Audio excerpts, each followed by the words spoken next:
That wind this afternoon caused damage across the Miami Valley. From power outages to trees that have been toppled, even a barn collapse. 2 News reporter Allison Gens is live in the studio with the impact today's weather had throughout the region. Allison?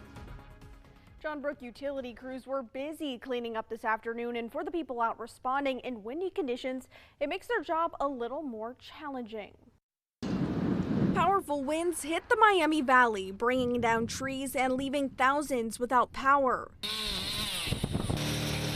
Crews worked quickly to clear a downed tree on Sherwood Avenue in Dayton this afternoon. The tree blocked the road in both directions.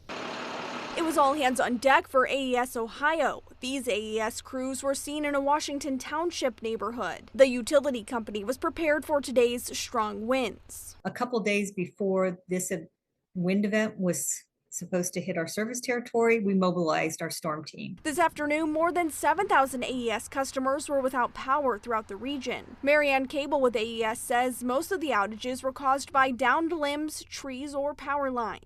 Cable says safety is their crew's #1 priority. She asks customers to be patient if their power has yet to be restored. Anything that would be a risk for the crew with putting up those bucket trucks, they would, hold until it's safe, and then they would restore power. So some areas, when that happens, may be a bit slower, but they take every precaution and they're working as quickly and safely as they can. And in Lewisburg and Preble County, a barn now on the ground. The Preble County Sheriff's Office reports the barn blew across the road around 2 p.m. There were no animals or people inside.